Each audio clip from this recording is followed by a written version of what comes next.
నమస్తే, welcome to our channel. నేను సౌజన్య.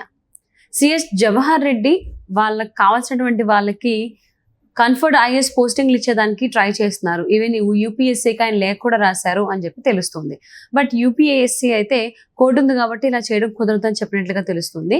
మరి ఈ అంశాన్ని ఏ విధంగా చూడాలి ఏంటి వారి విశ్లేషణ ఈ రోజు మనతో పంచుకోవడానికి ఈ రోజు మనతో పాటు ఉన్నారు senior political analyst KVV Prasad గారు ఉన్నారు. వారితో మాట్లాడుతున్నాం. నమస్తే అండి. నమస్తే అమ్మా. కోడ్ ఉందని చెప్పేసి సిఎస్ జవహర్ రెడ్డికి తెలియదు కానీ ఆయన మాత్రం యూపీఎస్సీకి లేఖ రాశారు. ఏమని, ఈ ఐఏఎస్లకి కన్ఫర్డ్ ఐఏఎస్లకి పోస్టింగ్ ఇవ్వడం కోసం, ఎంపిక చేసుకోవడం కోసం ఆయన ఒక లేఖ రాశారు. ఒక మహిళను కూడా ఆయన సిఫారసు చేశారని చెప్పి తెలుస్తుంది.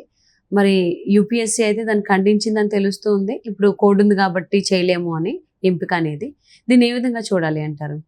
ఇప్పుడు రాష్ట్రంలో చూశారు మీరు, ఎలక్షన్ సందర్భంగా కానీ ఎలక్షన్ అయిన తర్వాత కానీ రాష్ట్రంలో ఎన్ని గొడవలు అవుతున్నాయి, ఎన్ని ప్రాబ్లమ్స్ ఉన్నాయి, ఇటు ప్రత్యర్థుల మీద దాడులు జరుగుతున్నాయి.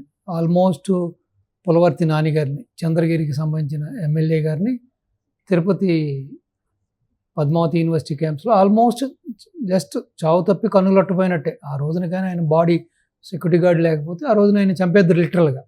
సో ఇన్ని విషయాలు జరుగుతున్నా ఒక పక్క నుంచేమో సెంట్రల్ నుంచి ఎలక్షన్ కమిషన్ ఓ పక్క నుంచి అక్షంతలు వేస్తున్నా కూడా కనీసం ఇప్పుడు కూడా తనకి కావాల్సిన వాళ్ళని పోస్టింగ్లో వేసుకుని తనకు చెందిన ఐఏఎస్లు ఐపీఎస్లని చేతిలో పెట్టుకుని ఈ రోజు వరకు కూడా ఈవెన్ ఇప్పుడు లేటెస్ట్ పిన్నెల్లి రామకృష్ణారెడ్డి ఇంత ఉదాంతం జరిగినా కూడా కేవలం వాళ్ళని వెనకేసుకొస్తూ వాళ్ళ వర్గాన్ని కాపాడుకుంటూ ఇంకా టీడీపీ మీద, టీడీపీకి సంబంధించిన ఒక జనసేన మీద కానీ ఇటు బీజేపీ కానీ బురద జల్లుతూ, సో ఎదురు ఆ కార్యకర్తల మీదే కేసులు పెడుతూ, ఆ నాయకుల మీద కేసులు పెడుతూ, కనీసం ఒక సిఎస్ హోదాలో ఉన్న వ్యక్తి కులాలకి మతాలకి అతీతంగా రాజ్యాంగానికి బద్ధుడై పనిచేయాలని కనీస స్పృహ లేకుండా ఈ జవహర్ రెడ్డి చూస్తుంటే చాలా యావగింపుగా ఉంది, అసహ్యంగా కూడా ఉంది.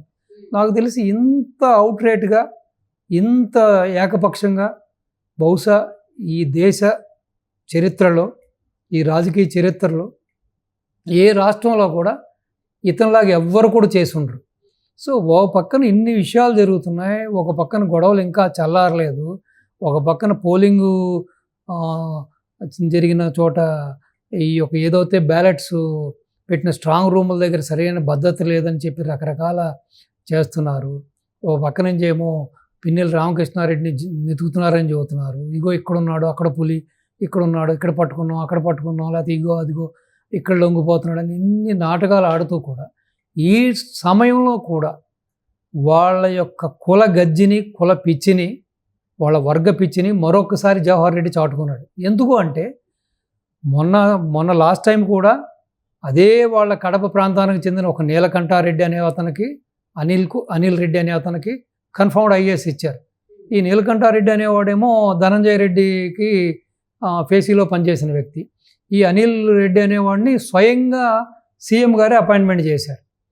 అంటే నిబంధనలన్నీ తొంగలోకి దుక్కి ఇప్పుడు కూడా ఎవరికీ చెప్పకుండా, దీన్ని బహిర్గతం చేయకుండా ఫిబ్రవరిలో చాలా గోప్యంగా దాచి, సాధారణంగా ఏమవుతుందంటే ఈ కన్ఫర్మ్డ్ ఐఏఎస్ అనేటప్పటికీ ఈ యొక్క రవాణా శాఖ, వాణిజ్య శాఖకు సంబంధించిన ఎంప్లాయీస్ ఎక్కువ మంది దానికి సంబంధించిన వాళ్ళు అప్లై చేస్తారు. సో వాళ్ళెవ్వరు కూడా దీంట్లో అప్లై చేయలేదు. సో వాళ్ళెవరికి అసలు విషయమే తెలియదు. సో మళ్ళీ ఇప్పుడు చేసిన వాళ్ళలో కూడా ఒక 10 మంది మాత్రమే చేయగలిగారు. ఆ 10 మందిలో కూడా మెజార్టీ అంటే 50% ఓన్లీ కడప ప్రాంతానికి చెందిన వాళ్ళు.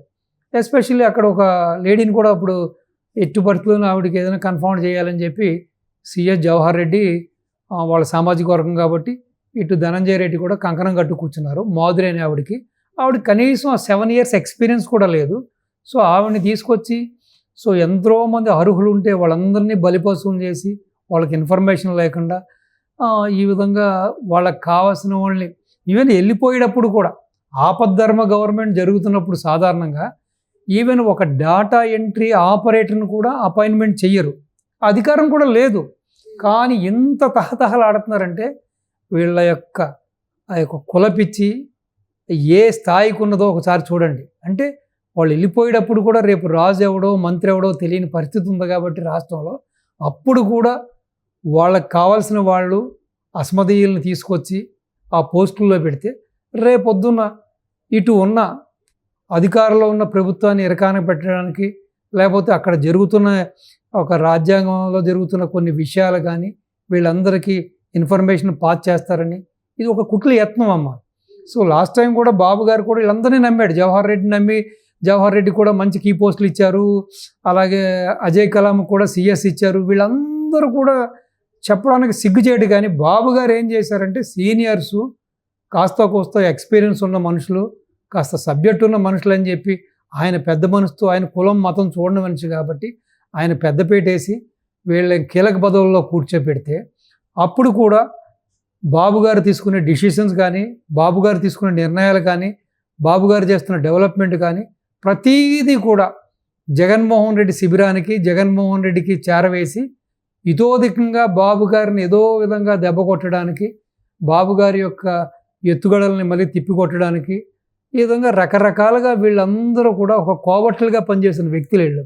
సో వీళ్ళు ఇంక మారడం అనేది ఇంకా మనం మారతారు, లేకపోతే వీళ్ళు ఒక చీఫ్ సెక్రటరీ పొజిషన్లో ఉన్నారు కాబట్టి వీళ్ళు అతీతులు అనుకోవడానికి లేదు. అంటే ఇంత పెద్ద కీ పోస్ట్లో ఉండి కూడా, సీఎం తర్వాత సీఎం పోస్ట్లో ఉండి కూడా ఇంకా ఈ కుల పిచ్చితోటి, వర్గ పిచ్చితోటి, ఇంకా మన వాళ్ళని అన్న వాళ్ళని ఇక్కడ కూర్చోబెట్టాలి, రేపు పొద్దున వీళ్ళు మనకు పనిచేస్తారండి. ఇప్పుడు ఈ రోజున చూస్తే ఇన్ని అవకతవకలు, ఇన్ని గొడవలు, ఇట్లా కారణం ఏంటంటే కేవలం వీళ్ళ వర్గానికి సంబంధించిన ఐపీఎస్ఎల్ని, ఐఏఎస్ఎల్ని వేసుకుని ఇప్పుడు కూడా వాళ్ళందరూ కూడా ఈ ధనంజయ రెడ్డి, ఈ సజ్జల రామకృష్ణారెడ్డి, ఈ జగన్మోహన్ రెడ్డి, ఈ యొక్క జవహర్ రెడ్డి కనుసన్నల్లోనే పనిచేస్తున్నారు కాబట్టి ఇప్పటికి కూడా వాళ్ళ ఇన్ని చోట్ల ఇన్ని అవకతవకలు, ఇప్పటికి కూడా సరిగ్గా లా అండ్ ఆర్డర్ కంట్రోల్కి రాకపోవడం కానీ, లేకపోతే ఎవరైతే నిందితులు ఉన్నారో వాళ్ళని అరెస్ట్ చేయకపోవడం, వాళ్ళకి ముందుగానే ఇన్ఫర్మేషన్ ఇచ్చి ఊరు దాటించడం, సో రాష్ట్రం దాటించడం, దేశం దాటించడం. ఇప్పుడు మీరు చూస్తే అసలు ఈసీ అంత స్ట్రాంగ్గా ముందు వాడిని అరెస్ట్ చేయండి, లోపల వేయండి అని ఒక పక్కన ఈసీ చెబుతుంటే హైకోర్టు అక్కడ వాడికి బెయిల్ ఇస్తుంది. అంటే ఇంకా ఇక్కడ ఒక పద్ధతి పాడు లేదా? అంటే మమ్మల్ని ఎవడో ప్రశ్నించడనే పరిస్థితిలో ఉన్నారు ఈ జడ్జెస్ అందరూ. అంటే మేము జడ్జిమెంట్ ఇస్తే మేము చెప్పిందే వేదం అనుకుంటున్నారా? అక్కడ వాడు క్లీన్గా అంతమందిని బెదిరించి ఒక వ్యక్తి మీద, ఆ నంబూరి శేషగిరిరావు అనే వ్యక్తి మీద గొడ్డలతో అటాక్ చేసి చంపినంత పని చేశారు. బయటకు వచ్చి ఒక లేడీని సభ్య సమాజం తలదించుకునేలాగా అంత దుర్భాషలాడి అందరూ చూస్తుండగా ఆ ఈవీఎంలను ధ్వంసం చేస్తే క్లీన్గా కనబడుతుంటే ఇది లోకేష్ గారు పంపించిన క్లిప్పింగు, ఇది మార్ఫింగ్ చేశారా? అసలు కనీసం ఇంగితం లేదనమాట. ఇటు కోర్టులకి లేదు, ఇటు జవాబుదారితనం ఉన్న పోస్టుల్లో ఉన్న వాళ్ళకి లేదు. వాడిని చివరికి బెయిల్ ఇచ్చారు. ఇప్పుడు అంటే ఎలా ఉందో చూడండి. ఇమీడియట్గా అరెస్ట్ చేయవలసిన వ్యక్తికి 7 ఏళ్ల పైన జైలు శిక్ష పడే వ్యక్తికి ఇలా చేయడం అనేది ఇది. సో ఇలాగా ఇన్ని ప్రాబ్లం ఉండగా ఇదేదో ప్రయారిటీ అన్నట్టుగా, ఇదే ముఖ్యం అన్నట్టుగా యూపీఎస్సీకి లెటర్ రాయడం. వాళ్ళు కూడా ఏం చెప్పారు, June 7th మీరు ఇది పెట్టుకోండి అని చెప్పారు, ఇంటర్వ్యూస్ పెట్టుకోండి అని. కాదు మాకు ఇంకా వేరే పనులు ఉన్నాయి, ఈ నెలాఖరికల్లా ఫినిష్ చేయాలి. అంటే వీళ్ళకి తెలుసు ఆల్రెడీ వీళ్ళ ప్రభుత్వం రాదని వీళ్ళకి తెలుసు, వీళ్ళ గవర్నమెంట్ రాదని తెలుసు కాబట్టి ఈ నెలాఖరులోనే చక్కబెట్టుకుని వాళ్ళ అసమధీయులు ఎవరైతే ఉన్నారో వాళ్ళకి కావాల్సిన వాళ్ళు, వర్గం వాళ్ళు, ఎస్పెషల్లీ వాళ్ళ కడప జిల్లా వాళ్ళందరికీ కూడా ఈ కన్ఫర్మ్డ్ ఐఏఎస్లు ఇచ్చేసేసి ఈ విధంగా అంటగట్టి వీళ్ళందరికీ కూడా పదవులు ఇచ్చేసి వెళ్ళిపోవడానికి ఇంకా ఈ విధంగా సిఎస్ ఇంత తాపత్రయపడుతున్నాడంటే దీన్ని ఏమనాలో అర్థం అవ్వట్లేదు నాకు. అదేవిధంగా ఈ ధనంజయ రెడ్డి అనేవాడు కూడా చూసుకుంటే అంతకుముందు ఈ ధనంజయ రెడ్డి కూడా రాజశేఖర రెడ్డి కన్ఫర్మ్డ్ ఐఏఎస్ ఇచ్చాడు. ఎక్కడో ఒక అనామక పోస్టుల్లో ఉండే వ్యక్తిని తీసుకొచ్చి వాళ్ళకి కావాల్సిన వాడు అని చెప్పి వాళ్ళ కావాల్సిన వ్యక్తిని ఇస్తే జిహెచ్ఎంసీ మొత్తం అప్పచెప్పారు. మొత్తం GHMC lands, gains, assign lands, dispute lands అన్నీ రాజశేఖర రెడ్డి కుటుంబానికి, వాళ్ళకి సంబంధించిన అసమధీయులకి అందరికీ అంటగట్టి వీడు కూడా బాగానే సంపాదించుకున్నాడు. సో వీళ్ళకి తెలిసిందల్లా ఒకటేనమ్మా, చంద్రబాబు లాంటి వాడో లేకపోతే ఎన్టీ రామారావు లాంటి వాడో వ్యక్తి వచ్చి వాళ్ళ డెవలప్మెంట్ చేసి సంపదను సృష్టిస్తే వీళ్ళ గోతిగాడ గుంటనక్కల్లాగా మాయ మాటలు చెప్పి మసిపూసి అన్ని నాటకాలు ఆడి ముద్దులు పెట్టుకుని హగ్గులు ఇచ్చి ఆలింగనాలు చేసుకుని పాదయాత్రలు చేసి పదవులు అధికారంలోకి వచ్చి దోచేసుకోవడం. మీరు చూశారు కదా, రాజశేఖర రెడ్డి జరిగిన టైంలో జరిగింది అదే. బాబు గారు ఏదైతే సంపద సృష్టించో ఆ సంపద దోసేశారు, కొడుకు దోసిపెట్టాడు. ఇప్పుడు సేమ్ జగన్మోహన్ రెడ్డి టైంలో కూడా ఈ గ్యాంగ్ ఏదైతే ఉందో, వీళ్ళకి సంబంధించిన ఈ యొక్క మాఫియా ఏదైతే ఉందో, అది ఐఏఎస్ రూపంలో ఉన్నా ఐపీఎస్ రూపంలో ఉన్నా వీళ్ళు చేసేది కూడా ఇదే. ఎంతసేపు దాచుకో ప్లస్ వాళ్ళకి కావాల్సిన వాళ్ళని ఎక్కడో ఢిల్లీలో వాడెక్కడో రైల్వేలో పనిచేస్తూ ఉంటాడు, ఎక్కడో మిలిటరీలో పనిచేస్తూ ఉంటాడు. వీళ్ళు రాగానే వాళ్ళందరినీ తీసుకొచ్చేసి తిరుపతిలో ఒకరిని ఈవోగా పెట్టేస్తారు, లేకపోతే ఇక్కడ తీసుకొచ్చి స్టేట్ గవర్నమెంట్లో పెట్టేసుకుంటారు. అంటే ఎంత మాఫియా చూడండి. అంటే వాళ్ళకి కావాల్సిన వ్యక్తులు అయితే ఇంకా బయటికి ఇన్ఫర్మేషన్ లీక్ అవ్వదు. అంటే ఇన్ని సంవత్సరాలు కూడా అధికారంలో ఉన్నప్పుడు సిఎస్ జవహర్ రెడ్డి అదే చేశారు. ఇప్పుడు అధికారం కోల్పోయేటువంటి ముందు కూడా, ఈవెన్ ఎలక్షన్ కూడా ఉన్నప్పుడు కూడా ఆయన వారి అస్మదీయులకి కన్ఫర్మ్డ్ ఐఏఎస్లు కట్టబెట్టేందుకు ప్రయత్నిస్తున్నారని తెలుస్తుంది. సో మరి ఏం చేస్తారో చూద్దామండి. Thank you so much Prasad గారు. నమస్తే.